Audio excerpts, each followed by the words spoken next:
It's time to get sexy, so watch Secular Sexuality live Thursdays at 7 p.m. Central. Visit tiny.cc/YTSS and call into the show at 512-991-9242 or connect to the show online at tiny.cc/callsex.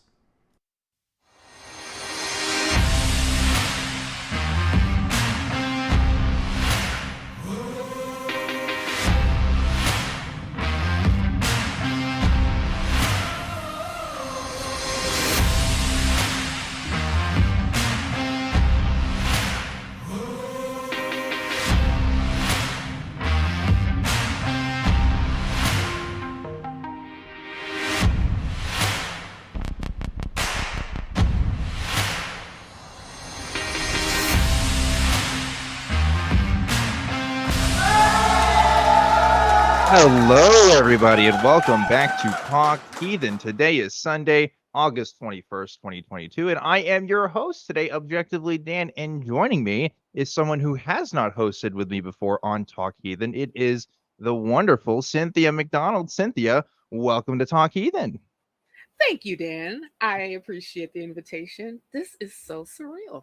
Yeah, it's a bit different. We have, of course, hosted together on other of the fine products of the atheist community of Austin. But again, first time doing Talk Heathen together, so I'm looking forward to it. I hope that we have some really great calls. And hey, if you want to be a part of those great calls, you can do that. This is a live call-in show, so please call in to the number below on the screen. It's 512-991-9242, or you can also call from your computer at tiny.cc/call th if you'd like to do that. So, Cynthia, what's been going on for you? How are things? How are things? Oh my Yeah. goodness. Well, I just been working day and night, doing the case manager thingy.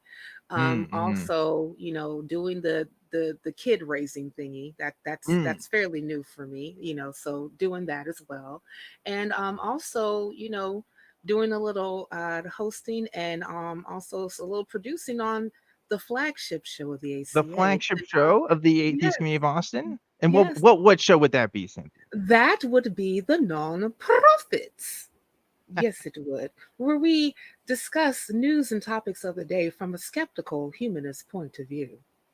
Yes, that is our current events program. So if you want to hear our thoughts on what's going on in the world, that's definitely a good place to be. And I go on there every once in a while too. So if you like me, you can check that out too. I'm on there for a couple other episodes, but Cynthia is on Yes, there quite frequently.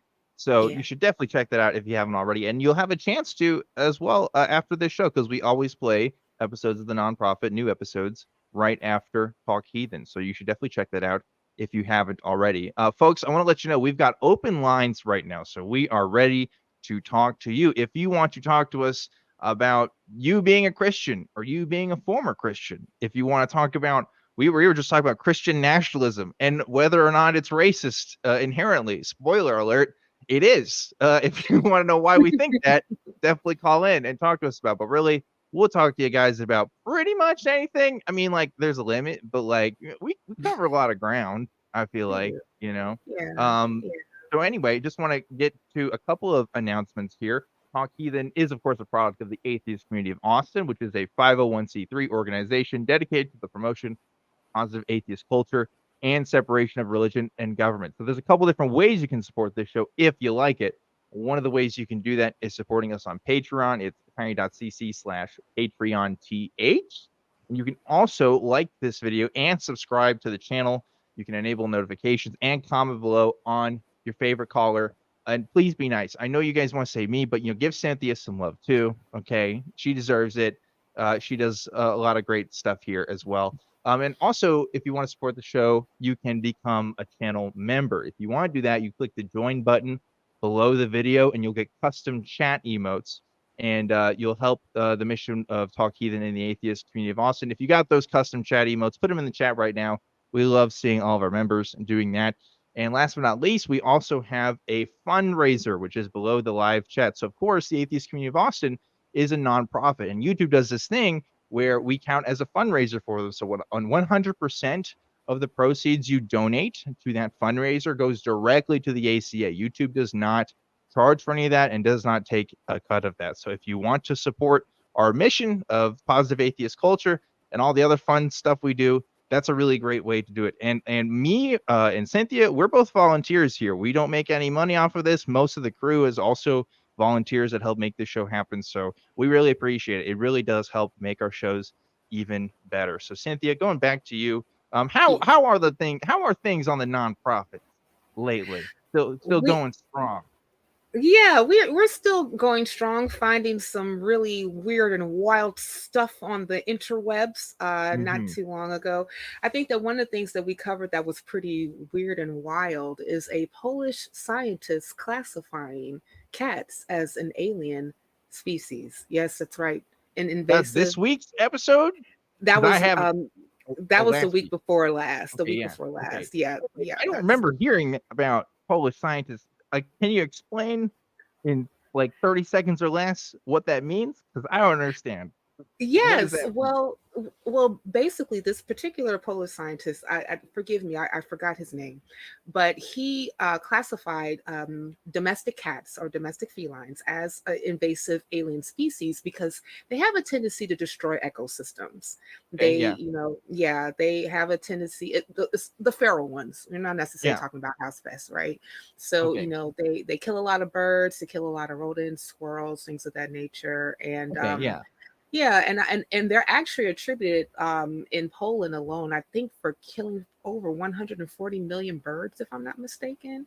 Yeah, see, And okay, see, yeah, yeah, I have heard this before, right? That hmm domestic cats are an invasive species. Now, yeah, okay, see here, we need another word for alien because when you said alien, I yeah. thought you meant cats are extraterrestrial creatures that come from other No, planets. And like, right. I think that's a problem of our language because when people use it in the news too, when we have an alien problem, I think of Independence Day. It's like, Mm, I imagine their saucers coming in. Really, they just mean like people immigrating into the country. And I feel like we shouldn't have that like cross contamination there with our words. I feel like we need to make that more distinct. I don't know. Just my thought. yeah.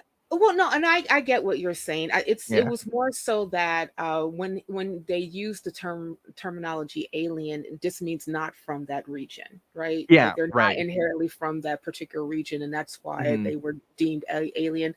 They're not, like the black-eyed, green-head Martians that are going to come and take over the world. And Right. even though I feel the cat that I live with is an alien, she acts like an alien to me, but Mm. that's just me. Sure. Not everyone in the house agrees with me, yet I already like deemed that she was an alien. And so when I first read the story, I felt affirmed.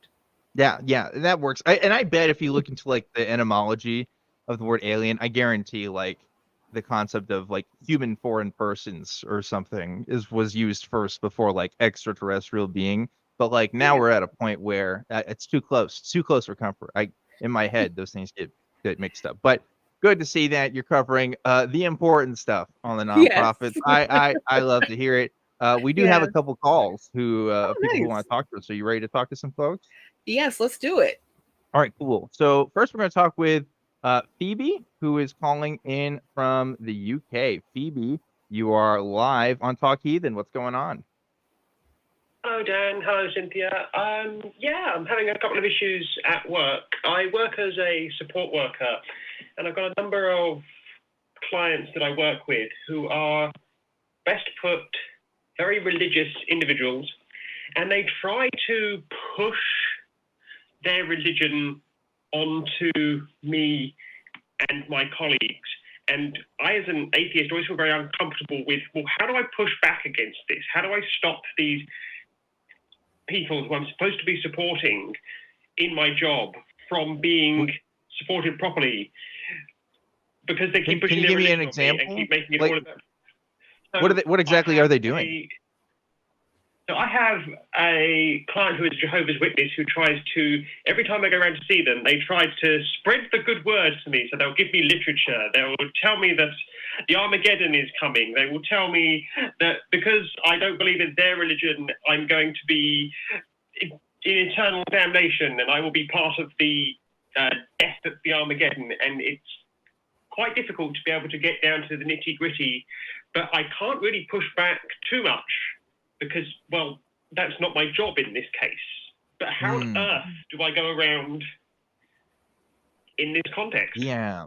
I feel like, Cynthia, I bet you have a good answer for this. Yeah, actually, I had a very similar story to this. When I first got into healthcare, I remember meeting a young lady who heard me talk to my boss about my non-belief, and it was in a very light, way, because I don't know if it just came up in conversation. I think that she was reading the Joyce Meyer book or whatever, and I happened to say, oh, that's interesting, and then we just talked about it a little bit. And then the next day I had to work with this lady who was like super uber Christian, and first, like, we were just there for me just to get the ropes of the work that we were doing, because she was there longer than I, and she was going to give me some additional training. But I tried to keep the conversation that we had like strictly on work, because I didn't really want to get into the whole, notion about having a whole conversation about, why am I not Christian? So it went on as we went throughout the day, that she brought it up. She actually, said, well, why aren't you a Christian? And I was like, oh, damn it. I was not, I was not trying to get there today. But, since she asked me the question, I told her why. Basically I said, well, I was a practicing Christian for the majority of my life. I even studied to be a minister. However, as time went on, and I started to re-examine my faith, I realized that I had no good reason to believe in the God that I served. That I said that I served. And as the more that I tried to find evidence for the existence of God, I found myself lacking. So it really put me into a whole thing about having to question all the things that I have been taught for the majority of my life to make sure that they were true. And then once I went through that, I had to put down my belief. And then I also remarked on some of the behaviors of the people in the church. They had a tendency to be kind of mean. There was a lot of times, there was a lot of respecter of persons. If you weren't in leadership, if you weren't the pastor, then people had like less reason to really, respect you. They could get like a little bit, off-putting and things of that nature. And could be very damaging to people, especially like if they were coming into the church, and let's just say that they had like lifestyles that were considered like this, like off color per se, or sinful in the Christian vernacular. Then a lot of times people would start judging that person instead of like really embracing them in a loving manner. And I saw a lot of that in church, and it was it left a really bad taste in my mouth. And coupled with that, along with my own taking it back to like reason, why do I believe in this and I have no good reason to, I had to just like let it go.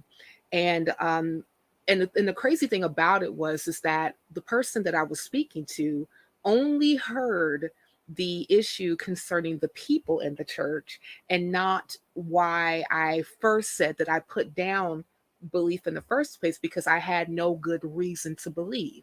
There was no, we already know that the notion of God is unfalsifiable. There is no empirical test that we can apply to the concept of God to say unequivocally that this particular entity exists or not. And so I remember at the end of our discourse, she invited me to speak to her pastor.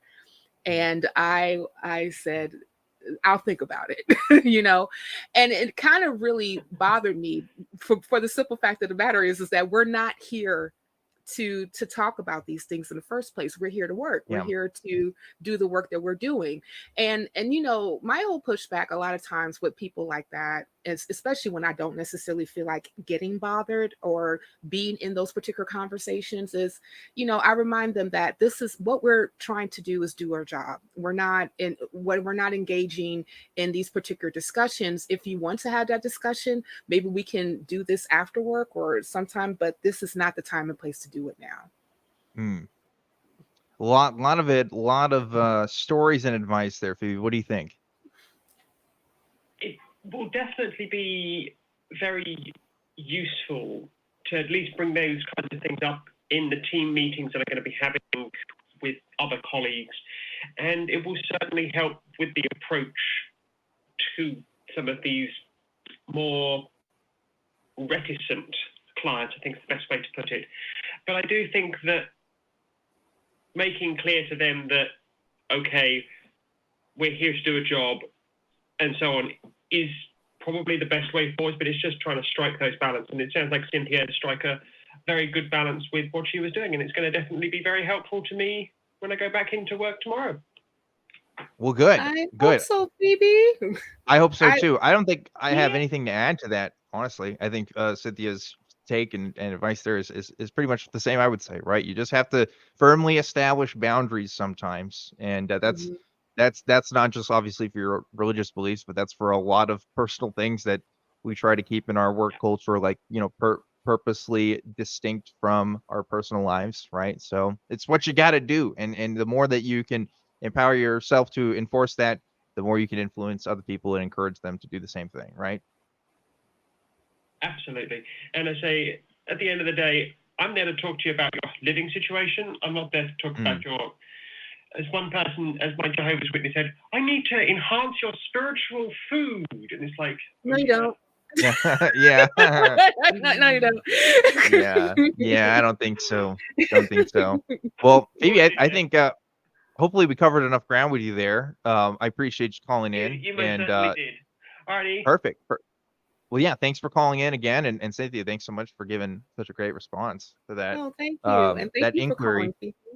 Yeah, thanks, Phoebe, for giving us that call. I'm reminded of in my last career, I helped in also doing a type of family services, and I got one call from a woman that was, I think she was upset about some pricing issues or something, and really wanted me to like lower some prices for some particular services and stuff. And I just remember mid sentence, she just cut me off and was saying, "Do you believe in Jesus?" And I was just like, Oh my God. you know, these calls are like recorded and stuff. You know, my manager will listen to them sometimes, and I don't want to be too, too activist or anything, right? But it's just like, Sure. well, you know, I don't know how super relevant that is to this conversation. I think I said something like that. I was just like, I have no idea where you want to go with that, but look, let's focus on this other thing here, right? It's like it's kind of awkward as atheists, especially in areas of the world where non-belief is still kind of a taboo, like it is in a lot of the U.S. And kids I talk to sometimes too, they'll just randomly bring up Jesus and they'll ask like what I think about it, and you kind of have to be very careful, very Mhm. careful when you're not part of the, you know, cultural norm in these areas, Right. right? So we got some other callers that I definitely want to talk to. So thanks again, guys, for filling up those lines and letting us talk to you. But before we do that, I just want to tell you guys about a couple other ways you can support the show real quick. If you shop on Amazon and you really like shopping on Amazon, maybe you do it a lot, there's a way you can support the show at no extra cost to you. How do you do that? Well, if you use the link tiny.cc/Amazon Smile ACA, you can designate the Atheist Community of Austin as your selected charity. And so Amazon will donate a portion of their profit directly to the ACA. So that's a really easy way to support us if you don't feel like shelling out extra money each month for the Patreon or things like that. You can just do it on your next purchase. And I think it's a really, really cool thing. So please consider doing that next time you want to get something on there. Another thing I want to point out is the Talk Heathen merch store is back. It's at tiny.cc/merch ACA. You can get some of your favorite items. We got hoodies, t-shirts, coffee mugs, all the works. And we got some brand new items too, like our beanies and cell phone cases and tote bags. And of course, we are trying a new limited item every single month. This month we got the little "Not Today Jesus" shirt. It says "Not Today Jesus, I need to go watch Talk Heathen." So check that out. We're gonna switch it out for next month, and we're at like the last half of the month here. So be sure to get that ordered if you want it, because it is gonna go away. Next, I want to tell you about a channel that houses all of the shows at the ACA in audio podcast form, including shows like Nonprofits, Truth Wanted, and Atheist Experience. It's at tiny.cc/AEN podcasts. So if you're an audio listener like me and you don't like looking at my face or Cynthia's face, that's okay, because you can just listen to us talk through audio form, and that is totally fine. I won't be offended, I promise you. Maybe Cynthia will. I can't speak for her, but for me, Nah. I'm okay. Okay, No, well, won't be offended. she says she won't, so we're good there. Last but not least, I also want to mention that you can become a part of the Talk Heathen community in our fan-run Facebook page. It's at tiny.cc/FDTHG. I know that's a lot of letters, but you can double check in the description if you want to make sure that you got it right. And that's a group that's run by fans, for fans, and sometimes hosts like ourselves will comment in there as well, and other members of the crew. So check that out if you want to have conversations with us. And that's it for all the announcements I have right now. Here's an interesting take, I think, that I want to go to next. We're going to talk to Charles calling in from Canada. Charles, you are live on Talk Heathen. What's going on? Hey, how are you doing? Doing okay. I'll be honest, I'm a little shocked by your take here. For the call screen, I wrote down that you don't think Christian nationalism is bad. I think that's a hot take. Charles, you want to explain that to me? Yeah, well, it's your topic, but when I saw it, I was like the tenets of Christianity are perfect for humanity, so I can't comprehend how anybody would think that a society run by Christianity would be a negative experience. Well, I think the native populations of literally every country on earth that's ever been colonized by Christians would disagree that they're perfect tenets. I'll be honest with you, Charles. Like Christianity and Christian nationalism has not had a good track record, just in the real world, you know? Nah. Yeah, for sure. For sure. In history, the churches have not had a good take. But if you look at the root of real Christianity, like even our society in North America, where is it? Our free society is based on the tenets of Jesus, right? Well, where's the real roots? Who has the real roots? Which organization has the real roots? Where did our free society come from? Where did the liberation of women and slaves come from, if not from Jesus? Yes, from Jesus. Wait. Let's slow down. Let's slow down. Hold on. Let's go back. You said the abolition of women and slaves come from Jesus? Jesus. Absolutely. Then 100%. you understand that? Wait, hold on. Charles, hold on. You understand that the United States was one of the largest importers of slaves in the history of the world. It has also been one of the most Christian nations, right? Yes, from the churches. That's what I just said. The churches, even the Vatican, it's a greedy man that doesn't follow anything that Jesus says. They call themselves Father, for instance. Jesus says, don't call yourself Father. No. It wasn't Catholics that were importing. No, Charles. It wasn't Catholics that were importing slaves. These are Protestant peoples. That's right. Like okay, this was Christians of flavor that were slave owners. Charles, can I give you a little bit of it? Can I hold on for a second, Charles, before we go? I feel I must interject. I want to give you like a little bit of a history lesson, just a little bit. I'm going to try my best not to monologue, but I must say this, Charles. Before the term white was even codified in considerate race, what was considered a person of that's been established and also of good stature was a English Christian landowner. Okay, an English Christian landowner. You did not see the term white, and I'm going somewhere with here, until the 1680s.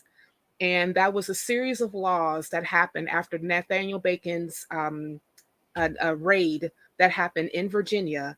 And then those laws actually was helping to solidify the changing of labor in the Americas from indentured servitude to labor slavery, specifically from countries in West Africa and Central Africa. When those particular slaves were coming from those countries through the transatlantic slave trade, those were not at the behest of the church. They were not at the behest of the Vatican. They were not at the behest of any of those particular organizations. They were that was established through the landowners who needed labor for their tobacco farms at the time, and then later on in cotton fields and indigo farms and tobacco. I said tobacco farms, and then it was something that was codified in state constitutions, and also given its idea or blessing per se from the federal government once the United States was established in 1776. So there was no church per se that was saying that, you know, slavery was going to be coming through these particular avenues. Now, you did have Christian outlets like the Southern Baptist Convention that were actually using a lot of their preachers to actually utilize slavery and actually, you know, justify slavery, and they did it with the Bible. It was quite easy to do. Just read the Old Testament and read Paul's epistles. There's a lot of, you know, actually, and so if I were even to say that is like slavery per se inherently, you know, a Christian tenet, I can possibly say that, and I can use the Bible to do it because it was done in history for hundreds of years to actually say that slavery was okay. And also the objectifying of women. That's also very much so something that's in the Bible that says it's okay because women were considered property. Yeah. So these have nothing to do with the words of Jesus. And to be fair, slavery has nothing to do with white, and white has nothing to do with Christianity. Slavery has been going on long before even the Bible was even written. It's been since the start of humanity. Black people slaved their own people. The natives slaved their own people. Everybody slavery. Wait, hold You're on. absolutely right. Hold on, Charles. You're correct. You're right. And how many times did Jesus say we should let go of our slaves? That's right. He did. So that's what Jesus said. No, he didn't. No, he didn't. He did not. He did not. There was not one portion of the Gospels in the canon that we have right now that actually had Jesus say to let go slaves, to free slaves, to not to use slaves. Yep. That was never.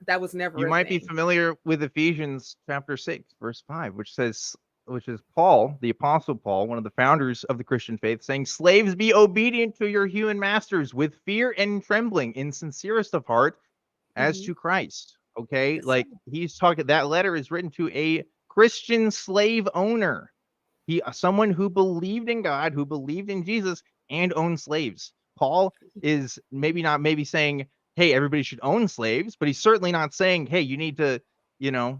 This is an institution that shouldn't exist at all.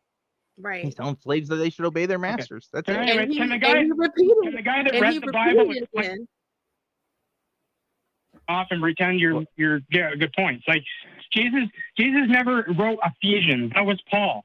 Okay, Paul said he had a vision and he wrote some stuff. Paul was a scholar of the Old Testament, so of course his words are going to be in line with that. Jesus never said anything about slavery. And when they asked him why there was such harsh laws in the Old Testament, he said the laws were made for the cold hearts of men. The Sabbath was made for man, not man for the Sabbath.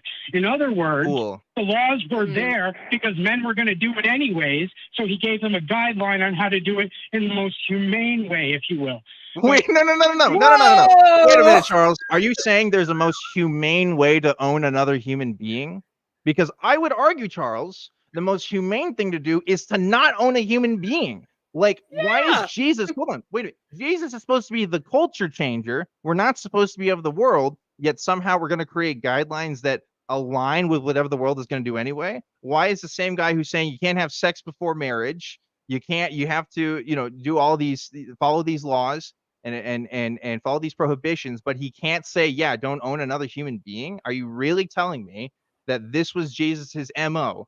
He was just saying, slavery, it's just a fact of the world and we have to deal with it. Because it's not a fact. I mean, obviously it still exists today, right? But slavery in the forms that we historically talk about is not as widespread as it once was. Yeah, of course not. Right. So Jesus never ever says to hold slaves. He says slaves obey, sure, right? He gives a criteria. Well, Jesus doesn't say that. No, Paul said that. And Paul said it, Paul said that. Slavery was a way to repay debts. right? Slavery wasn't just you go grab somebody and keep them. They were war criminals and people that wanted to pay off debt, right? So you're saying Charles. Jesus is okay with work American- with indentured servitude? You're saying Jesus is perfectly fine with the systems of having people pay off their debt through forced labor? It's better than being killed, don't you think? Back then, How about we don't make No, people be slaves? How about we don't make them servants or force them into Right. situations where they have to pay off their debt? And I mean, that's literally how the prison system works, right? Like we put people in the prisons and we make them work and we don't give them sufficient pay for their work that we would with somebody who's not a prisoner. Like that's right. literally being a prisoner. Like we don't And the have 13th to do that. And the 13th Yeah. Amendment actually reinstitutes that, saying that only slavery is abolished only, but if you're not a convicted felon. So slavery is still something that can be utilized, and also the tenets of slavery can be utilized in our criminal justice system through the law. But I want to ask you, Paul, because like, how do you Well, it's rectify? Charles, yeah. I mean, Charles. I'm sorry, Charles. I want to ask Paul this too, but I want to ask you, Charles. How do you rectify if Jesus didn't say certain things about slavery per se, even though he never said that it was wrong or something that we shouldn't practice? He did say that he did not come to destroy the law, but came to fulfill it. Yeah. Okay. So to me, that means that he didn't really have like that much of an issue with the 613 laws that, that was already established in the Hebrew Edict. And part of that was how to treat slaves, like beating a slave in an inch of his life. And if he doesn't die, then the slave owner is okay. Or, being able to purchase slaves from other nations around you, but you can keep them in perpetuity and also pass them on to your children. Or even like if slaves happen to be women or girls, that those are not the ones that you have to let go of their Hebrew. They can be also enslaved in perpetuity as well. Is that okay? Yeah, so Jesus did change the laws. He broke the Sabbath. He, when the woman was accused of adultery, he stopped what Moses demanded. He broke so many laws, and he explained why he did, and he did fulfill it when he died, right? So the new covenant is a new set of laws under the words of Jesus Christ, who is love each other as I have loved you. What did Jesus do for us? He died for us. He tells us to love everyone, black, white, red, everyone, slaves, masters. Yeah. To the extent he loved us, which is to die. Jesus never spoke against slavery and said that it was right. He never said it was a bad slavery. thing. He never didn't said say, that the institution of slavery should not exist. He never said that. He did chastise people for lustful thoughts. He chastised people for being hypocrites. He chastised people for a lot of things. Never said being a slave was wrong. In fact, one of his parables involves indentured servitude. So, I think he was okay with it. I think he was a Jewish man living at the time, talking about the customs that were already there. And I don't think he had any particularly enlightening views on it. And so he didn't absolve himself to abolish it. Because if I was Jesus, I don't know, if I was Jesus and I was like, hey, I need to tell the world that they're sinning, I think that indentured servitude would be up there on the list. I don't know. That's just me.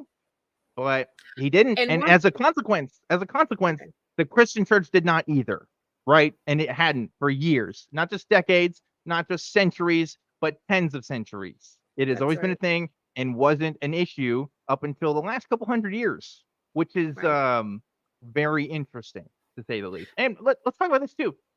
I'm sorry, Cynthia. I'm ranting here. No, it's okay. Ahead. But I just want to just point out one more thing. Do you remember when Jesus was when the Roman soldier brought Jesus his slave to be healed by Jesus? Yes. Yeah.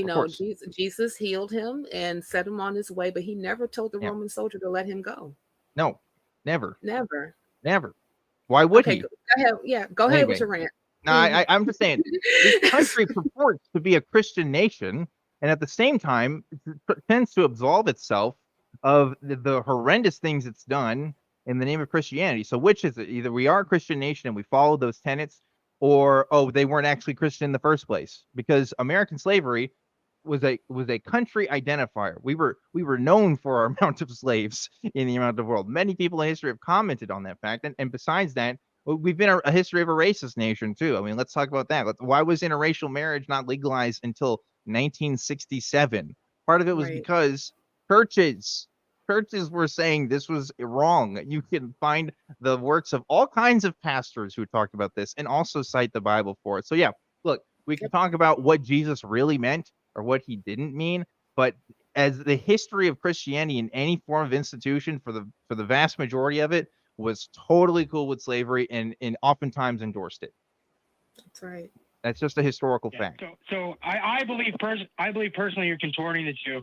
And Jesus said, Jesus, if he had said that, just like in North America when it happened, if he had said, everybody free your slaves, people would have walked away. They wouldn't have listened to him. So instead he said, love each other.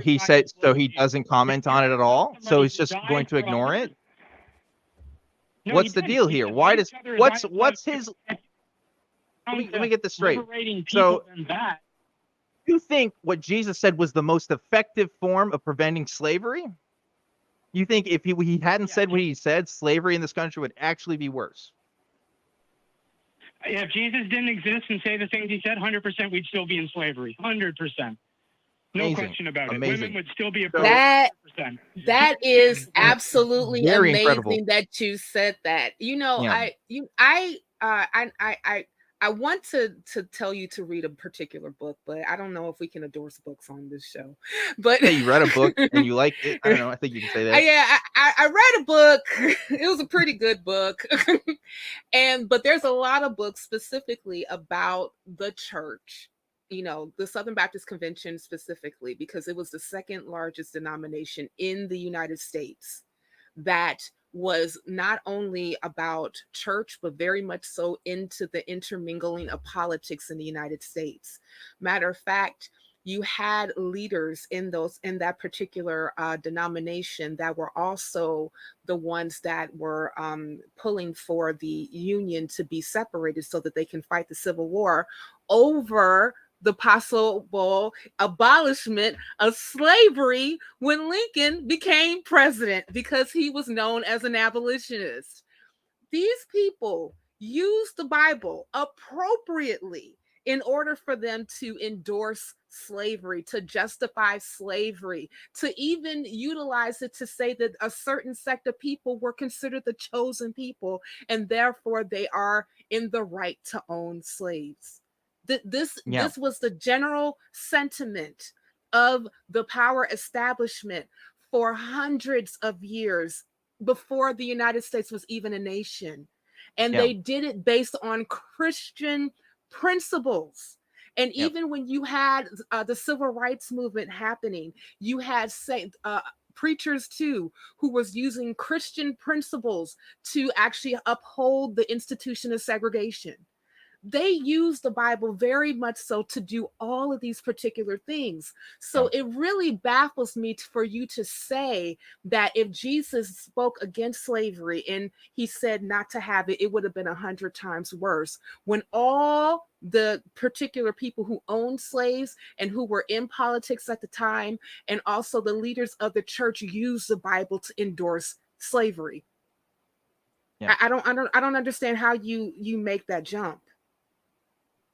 Cynthia, can I recommend a book for you to read? It's called The New Testament, The Gospel According to Jesus. Let me give you a quote from James, his brother. True religion, undefiled before God the Father, is this: to visit the fatherless and the widows in their affliction, and to keep yourself unspotted from the world. So I don't know how Christianity, Christ, true words of Jesus, have been contorted into some evil thing, when truly the words of Jesus were carried on the back of evil men through history. Charles, the world. Charles, that's the truth of the matter. If let's say right now, I'm talking about a real world scenario. I have an indentured servant right now who's paying back his debts to me because he owes me money. Do you think that's right? Would you tell me I shouldn't do that? Well, is tax evasion, is jailing people for tax evasion right? I mean, it's our society, man. No.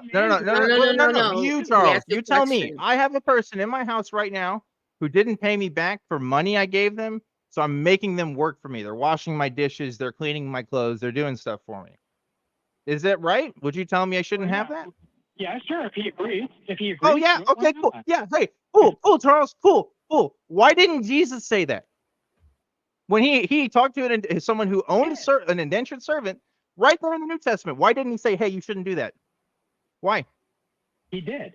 He did. He said, No, he didn't. No, he did not. No, he did not. Listen, Jesus was all about calling people out for their sins, right? He is totally cool telling sex workers they shouldn't be doing what they're doing. He is totally cool telling people that they shouldn't be getting in other people's business and taking out the speck out of their eye versus the plank, the whole 9 yards, right? Why didn't he say, hey, you shouldn't actually own another person or you shouldn't have an indentured servant? Why didn't he say that?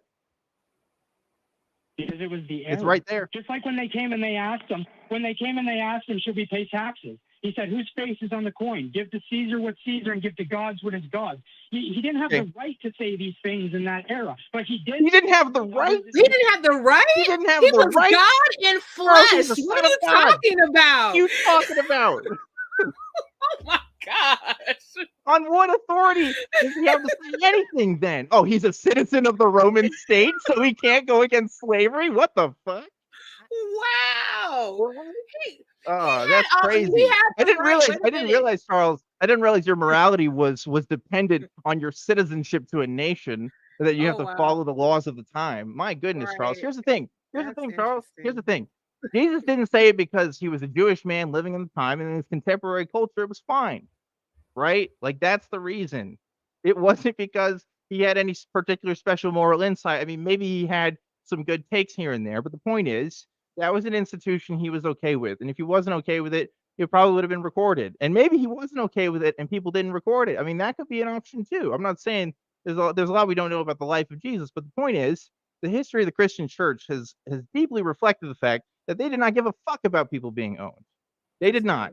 And if they did, they would have said more about it, because, man, we are really good at chastising homosexual people. We're really good at chastising women and telling them that we need to put them in their place. But damn, we felt really silent on the fact that people were owning other people for a long time.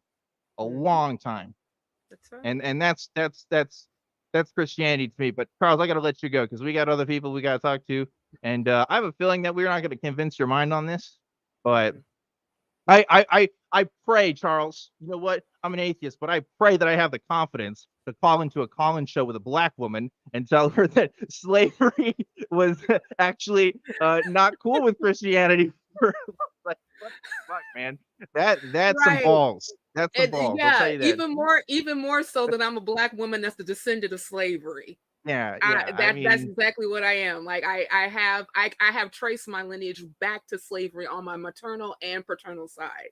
So to tell me that, you know, that Jesus was not cool with slavery, and, you know, that basically the way that we actually thought about slavery was incorrect, when the church absolutely endorsed slavery and the nation also absolutely endorsed slavery for hundreds of years. That takes gumption, my friend. It does. That takes gumption.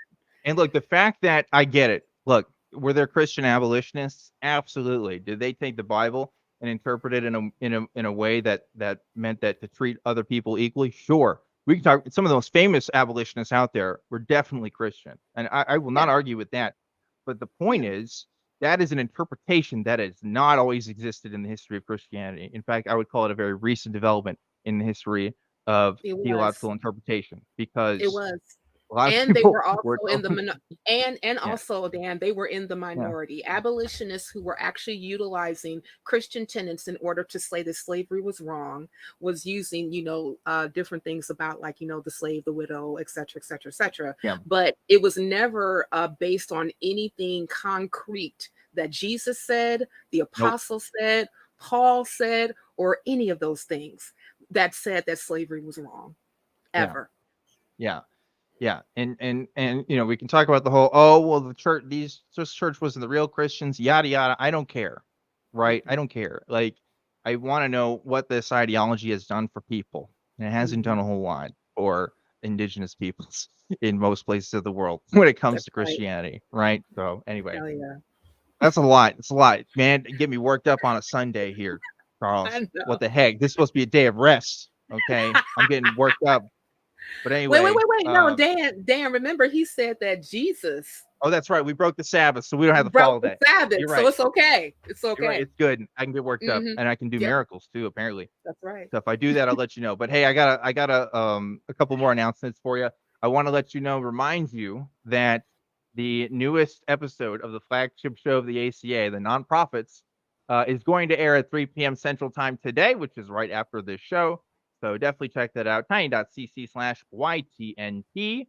And also, the ACA wants you to know what's going on in our community. We have been updating our website, guys. I know our website was not on the top of its game for a bit, but man, we're killing it right now. I'm telling you, we've got all the posts coming out telling what's happening in the ACA. So please go check it out. It's at www.atheist-community.org, where you can learn about the organization, its policies, and how you can get involved. Again, most of us are made up of volunteers that help make shows like this happen. And we do more than just do shows. We do a lot of work in the community and stuff around in the Austin area, and help out with other organizations. A lot of the community stuff has taken a back seat since the pandemic, but we are opening stuff back up again, and we are trying to get more things done. So check that out and see what we're doing. And also, we want to hear from you. We want to know what you liked, what you thought was effective, and what you thought we could do better. So if you want to tell us that, email us. It's tv@atheist-community.org, and let us know what you think. And we'd love to hear from you. I like reading all the emails sent to me specifically, so I'll probably respond to you if you email me. Yes. It's not guaranteed though.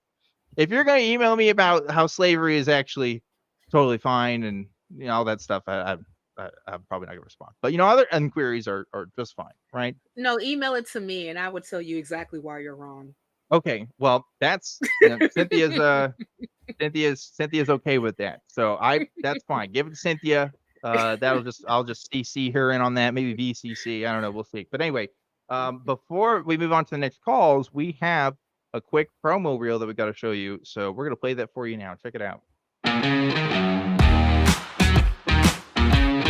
Sex in the shower is just like, hey, what if we take one of the most pleasurable acts in the human experience, but one of us will be freezing cold and the other one will be uncomfortable? How about we do that? Any takers?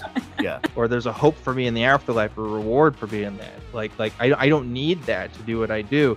If anything, I think those ideas limit human potential. I don't think we have to be the subjects of a divine creator to have meaningful relationships with people. There is the Christianity aspect, there's the nationalism aspect, and there's the big ass guns aspect. Although that Christianity bit, they might want to close read it, because I don't think Jesus mentions guns that often. There are so many famous magicians out there that are also well-known like skeptics.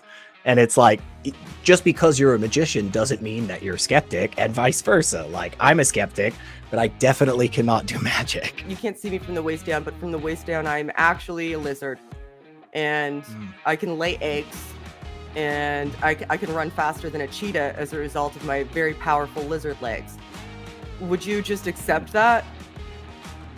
Or would you be skeptical? What do I have? I need something physical to hold in my hand. So like this is species 1 of my lip gloss. And then species 1 of my lip gloss produces species 2 of my lip gloss.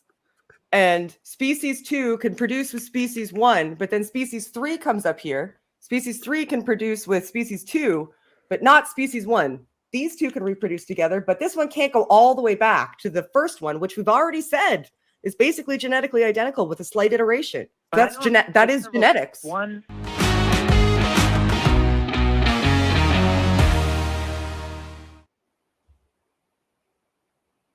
And we're back to Talk Heathen. I'm Objectively Dan. I'm here with Cynthia McDonald, and we are taking your calls. We had an interesting conversation about Christian nationalism. I say interesting because that's interesting that you'd take a take like our previous caller, I guess, is what I mean by that. But yeah, we might continue the conversation here. I want to talk to Steve, who's calling in from Arizona, who is saying that Christian nationalists are using the Bible, which you don't think they believe in, as a means of gaining power. Tell me more about that, Steve.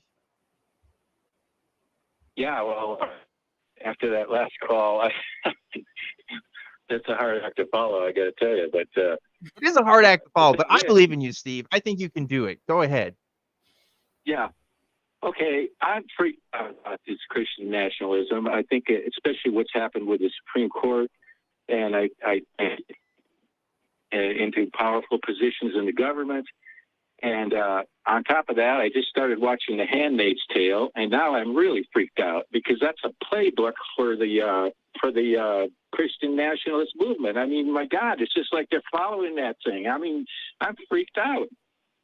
Yeah, I agree with you, Steve. It's like you look at the posts, especially from like fundamentalist blogs and stuff, and when they talk about what they think an ideal society is, it is just like a hierarchy between like men and women. Like they literally want women to be like, you know, barefoot and pregnant in the kitchen, right? Like that's kind of their MO. And they just I don't know, they don't let go of that. They don't back down when challenged on that. They're like, no, this is exactly what we want. So I don't know what's up with that. Go ahead.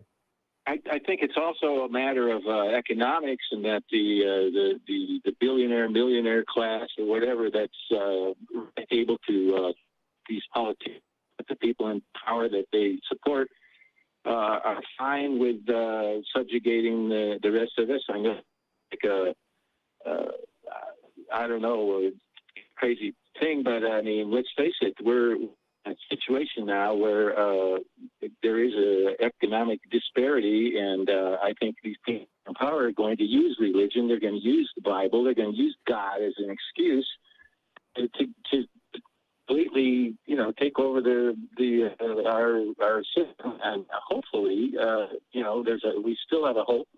Maybe we can vote some sensible people into office. I don't know, but yeah, I agree. It's people who. There's a lot of people who use religion very cynically, and it sounds like a conspiracy theory, but like you can really just look at perfect examples of this when you talk about former President Donald Trump, for example, who like, let's be real, probably got abortions himself, right? Like I imagine he did. He's from New York. He known to at least vote Democrat sometimes, and like when the abortion laws passed in this country, I haven't heard him say anything about it, like being a tragedy or being anything. I mean, like, if anything, he was an appointee for these justices that put these laws in, right? So, like, it's a very cynical thing, and I don't think 45 is particularly Christian in any sense of the word, but definitely appealed to that base, right? Like, how many evangelicals were tending to vote in that direction? I mean, I'm not. This isn't personal opinion. This is statistical information you can look at, right? Go ahead, Cynthia. Well, I was also going to say that we do have examples throughout history of people using religion in order for them to gain and stay in power, or to put people in power. This is exactly, you know, something that happened, especially in Europe, in the Roman times, early medieval times, especially in the Catholic Church. We did see a lot of the kings and popes of the time, you know, wash each other's hands in order to keep each other in power. You know, matter of fact, if you guys check out the next the nonprofits today, shameless plug, we're actually going to be talking about a frat boy pope, Pope John the 12th, who became pope at 17 years old, who was appointed there by his father, who was considered the Prince of Rome at the time. And the reason why he installed his child into the papacy is because they wanted their family to be able to rule that office as well for their own political gain. So, you know, this is not something that is new, right? And if we're looking specifically at like Christian nationalists, Christo fascists, you know, however you want to call them today, they are coming out of a playbook specifically called the Operation Blitz, which is them trying to utilize like a theocratical law to be placed mostly on the municipal and state level, so that it can also influence federal law, which they were able to do specifically with the overturning of Roe v. Wade, to turn this into a theocratal state. But they did that not necessarily because they were so into making this like a Christian utopia. They're doing it in order for them to stay in power. But the thing about it is that it is a minority It is a small minority that is very organized, and they've been actually hitting this bell for like a long time. I encourage you, Steve, to look up Jerry Falwell and how he kind of Yeah. made a pivot specifically into overturning Roe v. Wade. And a lot of it was because he was threatening.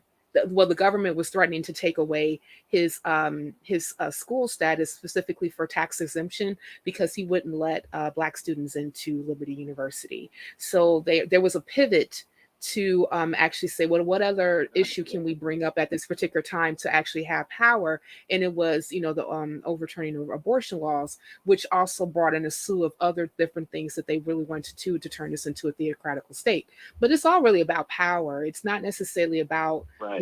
pleasing Jesus or even like, the good of the people, because we actually have seen since overturning of Roe v. Wade how harmful the laws from the states have become since like the time that this happened. I think of the 10-year-old girl that was raped, who had to go to Indiana to get an abortion because she couldn't get it done in her home state of Ohio.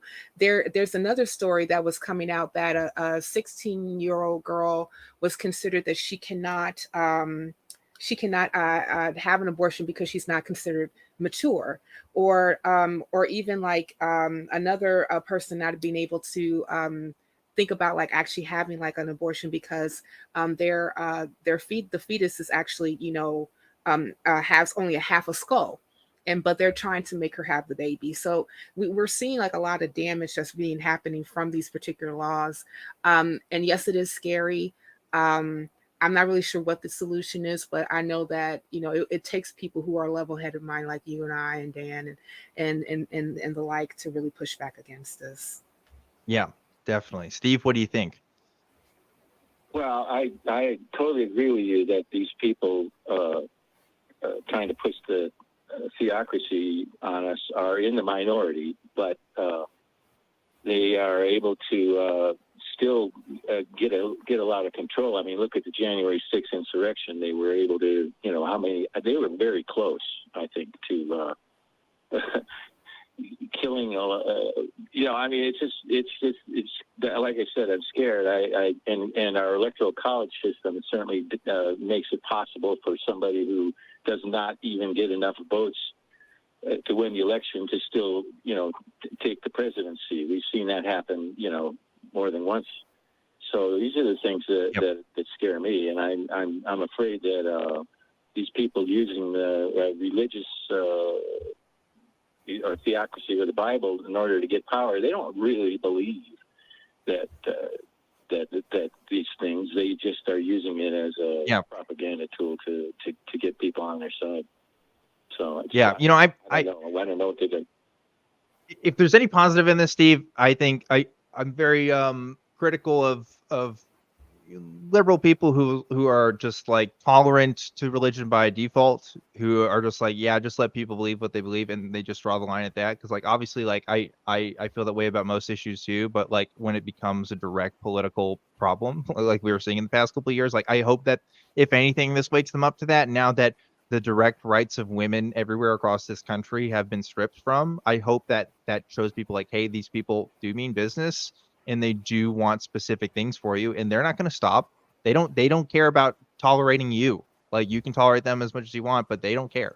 And they're going to keep going with their agenda until that happens. So if anything, I hope that's a good takeaway from what's happening now. But I don't know. I don't know if that's going to be enough for people because the propaganda in this country is strong about what Christianity has done for us and how we need it and how it's essential to our institutions to thrive, even though we've obviously been arguing against that for years. But Steve, we do have a bunch of other callers, and I do want to go ahead and get to those. But thank you so much for calling in and giving us your take on that, because I agree. It's a problem. It seems to be getting worse.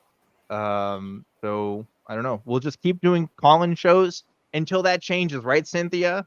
Right, Dan. That's the most effective form of activism you can possibly take, is create call-in shows on the internet, I think, personally. But creating positive discourse. creating good Creating discourse positive, to talk about yeah. these. Yes. It helps me sleep a little better at night, at least. I don't know. It's hard. I wish I could do more. But anyway, I have a really special announcement. If you haven't heard this yet, this is this is a limited time announcement. Is what I'm going to call this. Okay. So you may have heard about this, you may have not, but it has been a long 2 years since we've been able to congregate together. But based on the CDC and other scientific organizations, it seems that we're able to ease back into doing live shows and events. Now, obviously, all of these shows are live, but if you look at footage from before 2 years ago, we have a studio where we did a lot of these shows, and we want to try to keep doing those at least once a month. And when we do those, that means having you guys, viewers, come into the studio and watch the shows live and talk to us hosts and other crew members and see us. So we're excited to do that. And we have a special event coming up. Our first really big event is happening this Saturday, August 27th. So that's next Saturday. We are doing the return of the Bat Cruise, which is something that we've done pretty much every year, as long as I've been a part of the organization before the pandemic. And what that is we go out there on Lake Travis and we go under Congress Bridge. But we don't actually go under the bridge. We go by the bridge. We see all the bats fly out at sunset. And while you're on the boat, you get to hang out with Matt Dillahunty, Jim Barrows, student Dr. Ben, Johnny P. Angel, and me. I'm going to be there too. So check that out. Oh, yeah. Christy Powell, I see, is going to be coming too. That's awesome. Got a list of people. And of course, all the crew and stuff that helps make this happen behind the scenes will be there too. So please come check that out. Tickets are limited. I last heard that we have less than a dozen tickets left. I hope that number is still accurate. If so, you should definitely jump on that. It's $40 per person, and it's in the past it's been a BYOB event, so consider doing that as well. And if you aren't sure if you're going to make that next Saturday, but maybe you're going to be in the Austin area, or maybe we run out of tickets, if you come into the studio on the 28th next week, we're going to be doing a live episode of Talk Heathen and Atheist Experience in the studio at the Free Thought Library. So check that out. Of course, regular times for the show, just like we do for the shows right now. 1 o'clock for Talk Heathen, and then 4:30 for Atheist Experience. It's going to be Johnny P. Angel and student Dr. Ben on Talk Heathen, and then Matt Dillahunty and Jim Barrows for Atheist Experience. So check that out. You can doors are going to be open for that at noon, and there's no cost to coming to see our events. I don't know if we've always made that clear, but if you want to come watch a show, that's totally free. Parking is limited, so please consider that. And we generally have food at the place too. So if you're concerned about that, we generally have a kitchen there that we either order stuff or make stuff there. So check that out. If you want more information, please visit the website. It's atheist-community.org for any news and information, and that's where you can also purchase your tickets if you want to go on the Bat Cruise. So come hang out with me, come see me and other folks, and that'll be the last time I announce that here, because it's happening next week. So check that out. So anyway, we got some other callers, and we still got like 30 minutes left in the show here, Cynthia. So I want to see who else we can talk to. We got a couple theist callers too. So I think we should do that next. Let's talk to Patrick calling in from Florida. Patrick, you're live on Talk Heathen. What's up? Hi, how are you doing today? Doing okay, Patrick. How about yourself? I'm doing pretty good. That one call about the slavery in the Bible, it does say slaves be obedient to your masters. I don't know how you get around that. I don't know either. And you know what, Patrick? If I went to your house and I saw that you owned somebody or you had indentured servant, I think I'd say that's wrong. That's just me, though. And I'm an atheist, and I can't ground my morality in any objective lens. So what does my word matter on the thing, right? Anyway, Patrick, what do you want to talk to us about today?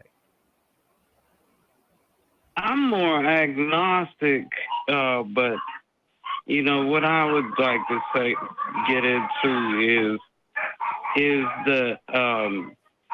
is a supernatural God claim a falsifiable claim, or as opposed to like a natural God being a falsifiable claim? You know what I'm saying? Sure. Yeah. Like, is it even possible to falsify a supernatural God? It's an interesting question because I don't know if we can say for sure right? And this is me personally. I don't have a PhD in philosophy or even in the philosophy of science or anything. I'm just a guy who's read books on this stuff, right? So take whatever I say with a grain of salt. But let's say we do have a figure like Jesus who's here on earth and claims to be supernatural in some way. How do we know for sure that he's doing something supernatural and not something that's just advanced using the laws of nature? That's going to be really hard to tell, and probably going to be based on context more than anything. The problem with having a belief like ours, which does rest on the assumption of naturalism, is that anything outside of that assumption is going to be really hard to demonstrate, right? Because if we're looking at science through a naturalist lens, meaning that we think nature is all that exists and we just use the laws of nature to form our ideas about like causality, then that's going to be hard when we talk about claims that inherently involve the supernatural. Now, how do we rectify this and still continue to call ourselves this? Well, I'll tell you this: I haven't seen anybody that comes even remotely close to doing anything supernatural, right? So that's the first thing. I don't even think we have the claims to even discuss, right? At best, we have some stories from not even eyewitness testimony if we're talking about the Bible, but even from today, if we're just talking about eyewitness accounts, they're just not super credible. They're not even stuff that we could really look at. But I imagine if we're talking about very specific claims, like for example, the multiplication of bread and fish, for example, like that involves matter, right? Assuming that they have physical properties like that, and you can test that under lab conditions and see, like, is matter being multiplied here, or is it coming from a different source or a pocket dimension or something? Like you can figure some stuff out contextually. But yeah, it is going to be hard. Like a God that inherently exists outside of naturalism would be very hard to look at. But like we haven't even come close to that, in my opinion. I don't even think we have the grounds to even start that investigation. So what do you think, Cynthia? You know, you said something, Patrick, that was really interesting that I kind of fixated on a little bit about, a supernatural God versus a natural God. I first would have to know specifically what you mean by natural God, if we have like an example that can be considered natural God. Because it seems like that from what I know, that any stories that comport to a god or gods or deities are always operating in the supernatural, not necessarily in the natural. Even if we are talking about Jesus per se, who was born of flesh into the world, and you would consider he was a natural man, but he was still operating per se according to the Bible in the supernatural. He performed miracles. He made blind people see. He helped the lame to walk, he healed the sick, etc., etc. And we don't necessarily have like any type of way to test whether, as Dan was saying, whether those particular claims that he supposedly did was supernatural. I don't, and I have to agree, I don't necessarily think that there is anything per se that we can point to unequivocally and say that's supernatural, right?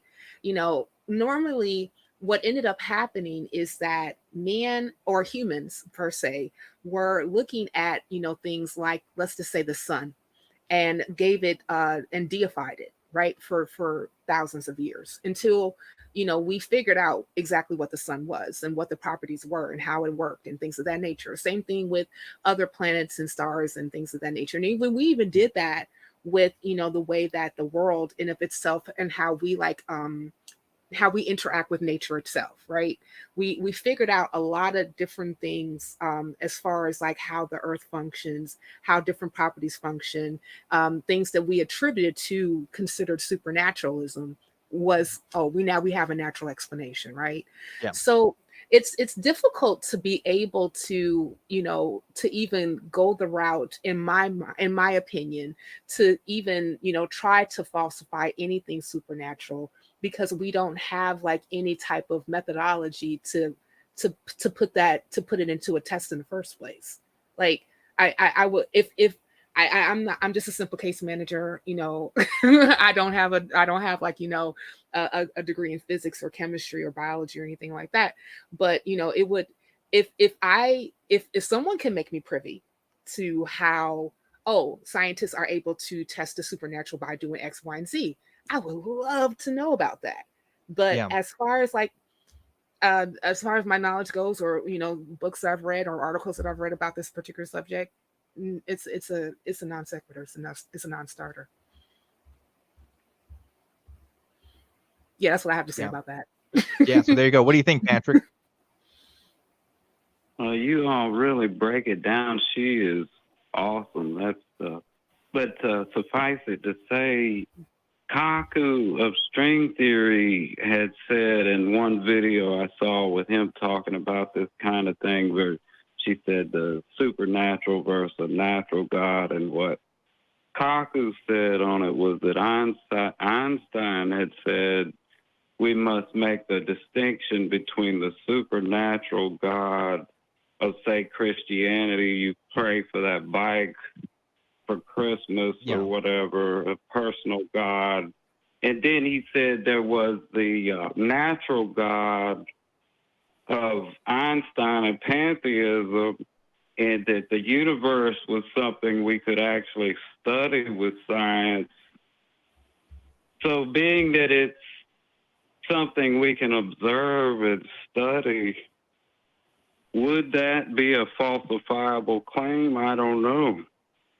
Well, can I say this really quickly? I personally have an issue with going to natural God, because like we don't have any example per se that I'm aware of where we can really put in the word natural and then God and work them in the same way. Even when you're talking about a pantheon of gods in different religions around the world, like say for instance, like we're talking about Hinduism, they had like a pantheon of gods that were that they would assign different tasks that they were able to do.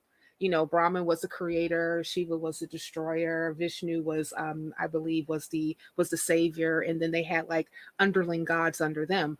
But all of their supposed powers per se were attributed to the supernatural, something that is superseding human ability, right? Yeah. Or nature's ability. So it's very difficult to even like put that in perspective to say natural God. Now I will say, like, if you really wanted to discuss this in a way that to me makes more sense, it was if you want to attest what is considered claims that are supernatural that were attributed to God, okay, and then put it versus naturalism or what we have observed around us, and and have that and see how that stacks up. That makes more sense to me. But really just trying to put in natural or nature and then God in the same sentence or same subject matter, it doesn't work very well. Yeah, I have two quick things on it, and then I think we can go ahead and move on from this conversation. So thank you so much, Patrick, for calling in on this topic. But the one is the claim that Einstein was talking about God, right? So like Christian apologists will bring this up and they say, "Oh, well, Einstein was a Christian." He definitely was not a Christian. First of all, he was a Jewish man. But second off, like when he was talking about God, he was talking more about a pantheistic kind of God. I mean, he really thought God, as an idea, was the person who maybe rolled the dice. And there's a lot of debate on what he actually did believe, whether he thought there was a literal entity or whether he was just talking in metaphor for a lot of times, and I don't know the man. I don't know the answer to that. But the point is, the man obviously had a respect for science and the respect for the methodologies and tools by which we examine the universe. And maybe he had a deeper reverence for that he called God. But it's actually a more complicated issue there. The other thing is, again, when we talk about this idea of God, I think Cynthia is absolutely correct in pointing this out. What exactly do we mean?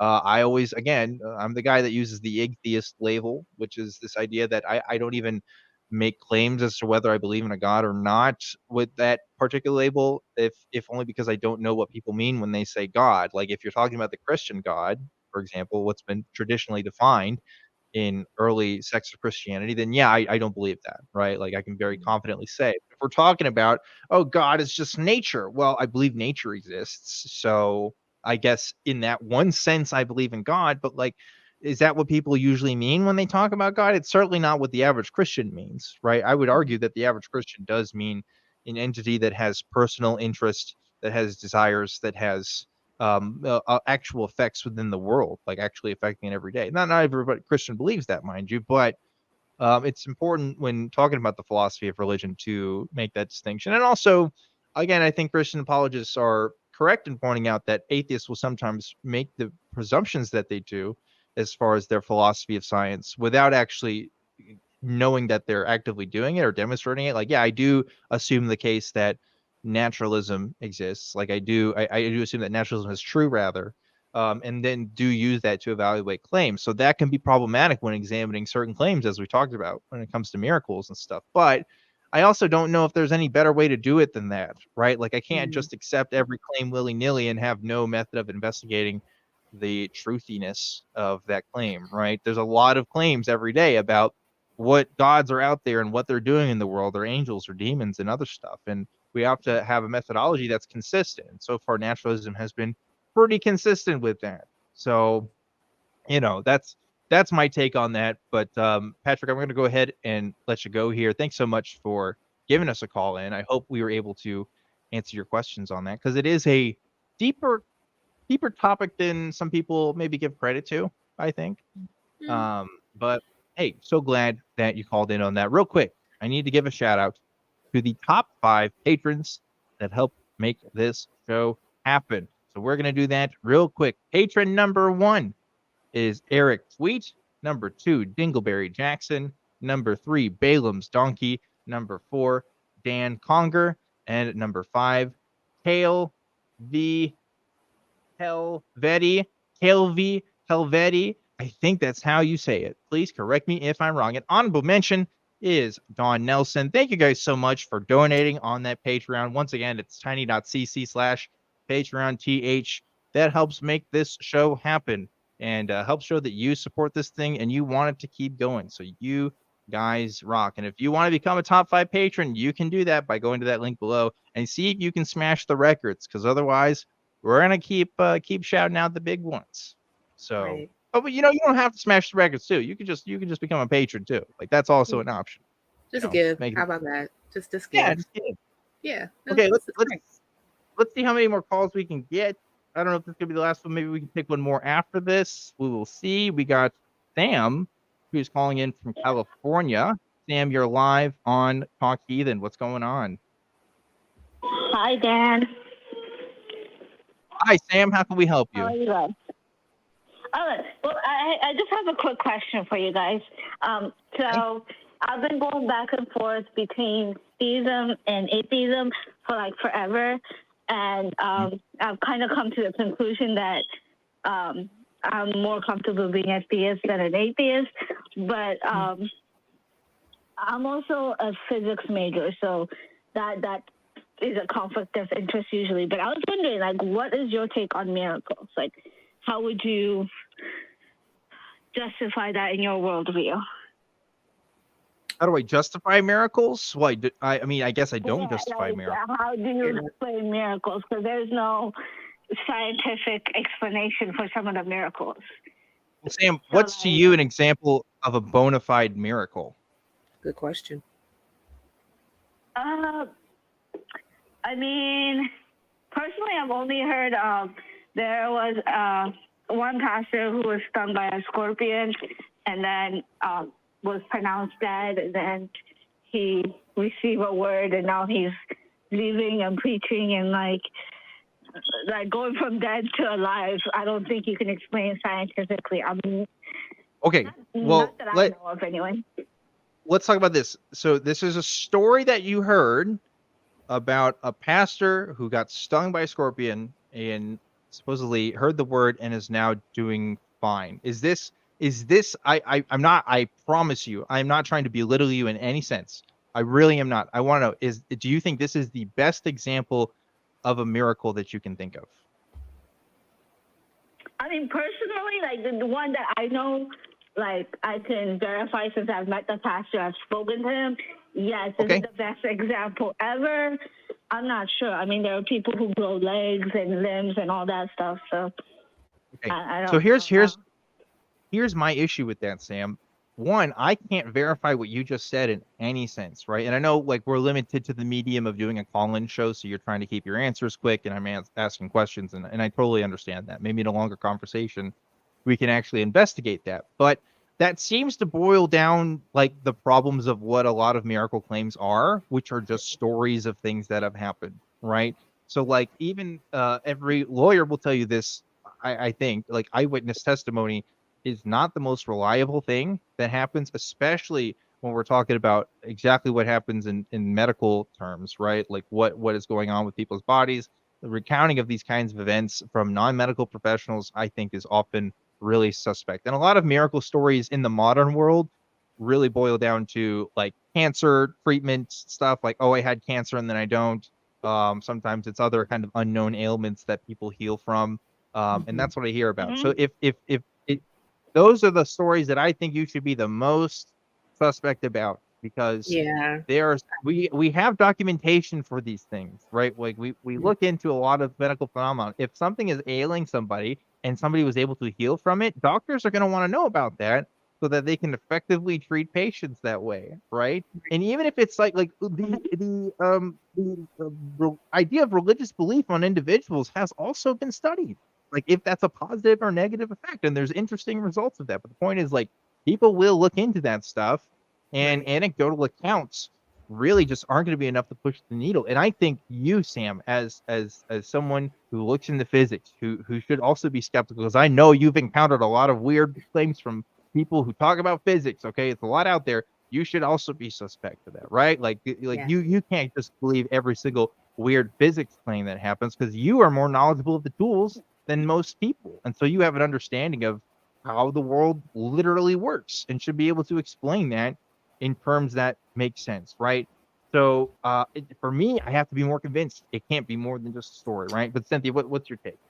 You know, on the flagship show of the Atheist Experience, of the Atheist Community of Austin, the nonprofits, we actually have examined a few different news stories about this very thing, about, you know, people claiming to have died and came back to life.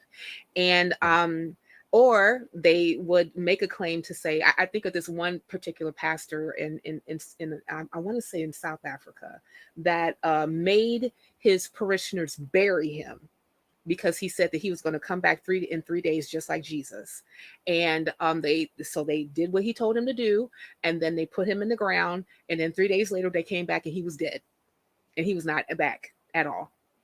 So it's a lot of times when people make these particular claims about, you know, they died and came back, like Dan was saying, you know, a lot of times we can attribute medical intervention that has happened. You know, I can, if I would even to speculate specifically about this particular pastor who was bitten by a scorpion and then you know, was brought back or what have you, you know, who's to say that he was poisoned to the point where he just lost unconsciousness, and then the doctors were able to purge the poison from his body to the point that he regained consciousness again. He could have possibly considered that a death, you know. But there's thousands of scorpions too that vary in level of lethality, right? Yeah, So, exactly. So I mean, so it could be like a lot of just different inferences why this particular person was able to regain consciousness after they're being bitten. It does merit more study to actually say exactly what happened. If you know, if you could actually talk to the doctors that actually treated this person, if you can see the medical records that said what attributed to his healing per se. I mean, like, but just like as I'm with Dan, like just like based on like, you know, an anecdote alone, that's not enough to convince me that that's actually a miracle. Especially like when we can see, especially since we have like a lot of information, studies, things of that nature that have tested a lot of these particular claims, and they happen to be not what they it happened not to be considered a miracle, something supernatural, etc. Yeah. Okay, so I might need to clarify a little bit. I was trying to keep it short and just get your take on miracles in general. But the reason I brought up the pastor story is he actually showed his medical records.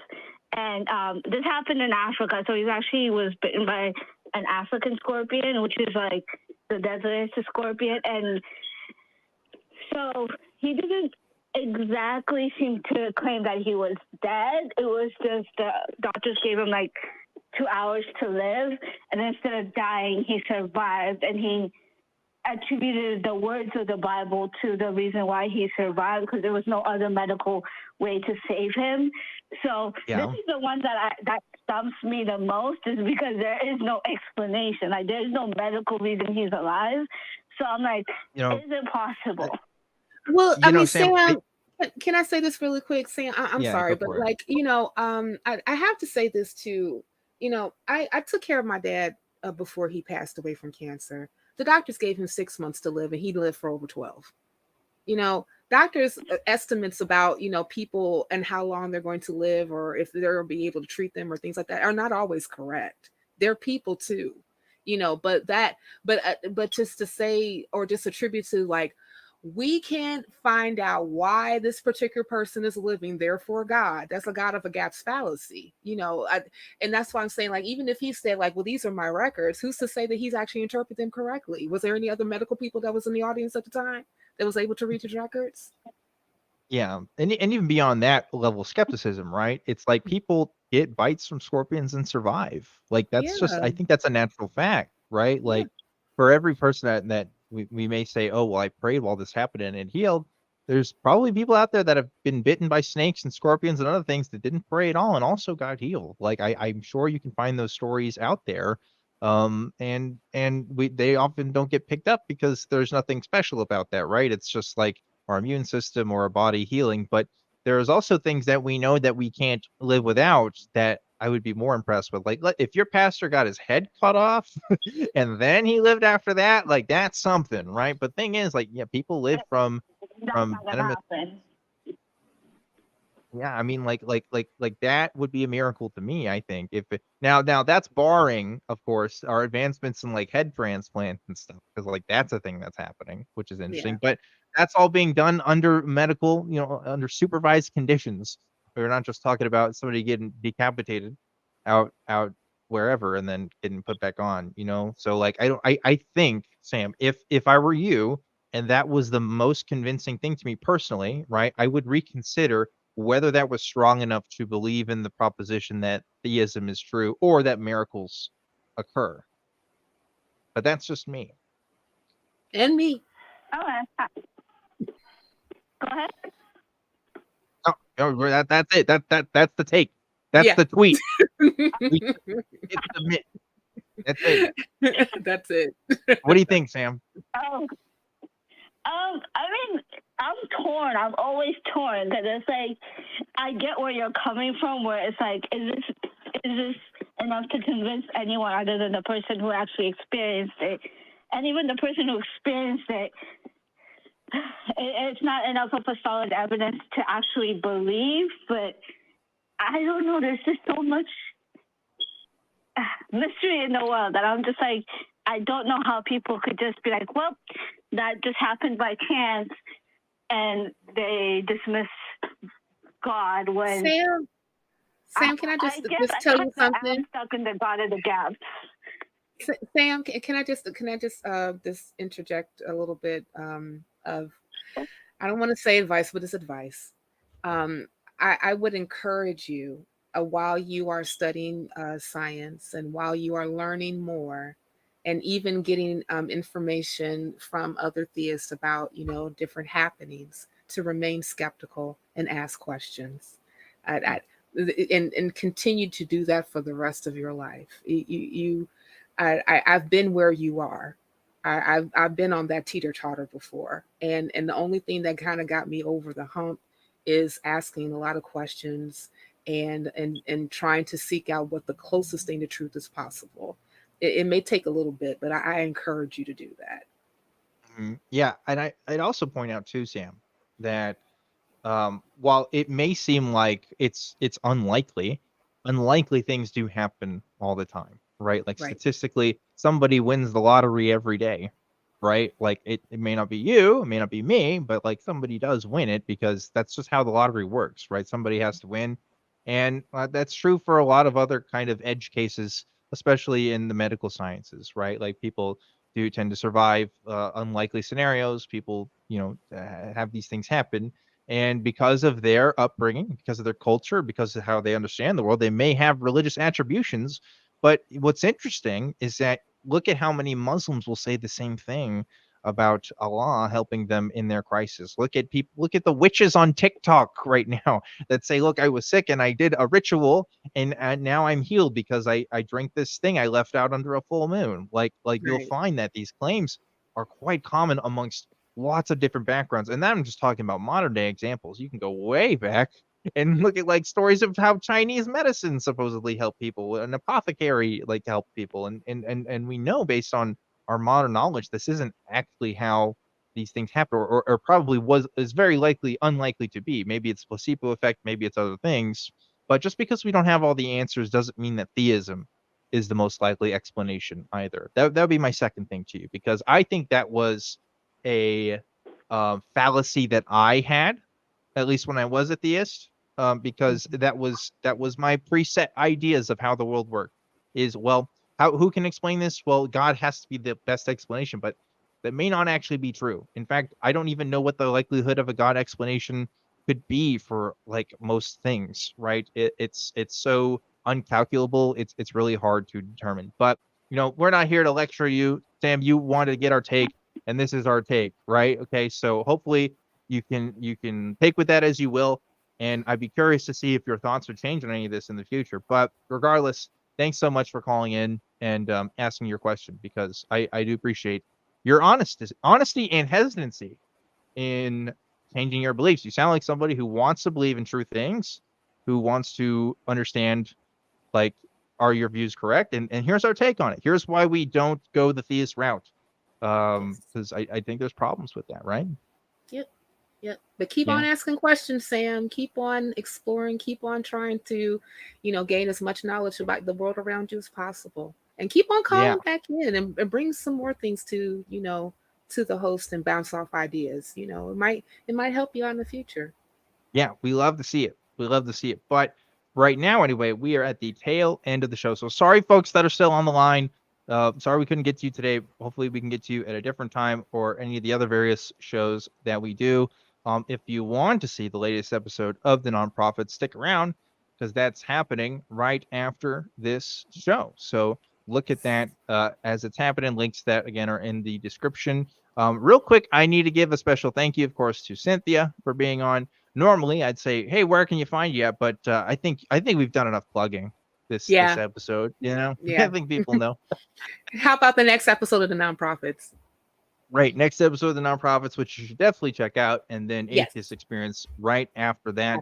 Real quick, I have to give a very special thank you to the crew that helps make this show happen every single week. Going to that crew cam, look at all the crew helping us out, putting up with our crap behind the scenes. And let me tell you, it's a lot of crap, but you know what? They do it, and we're thankful for that. So thank you, crew, for help making this show happen.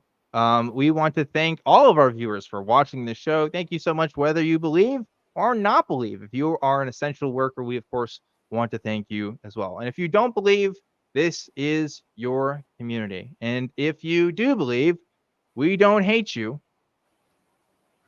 We just think you're wrong. No, that's not the answer. It happened again.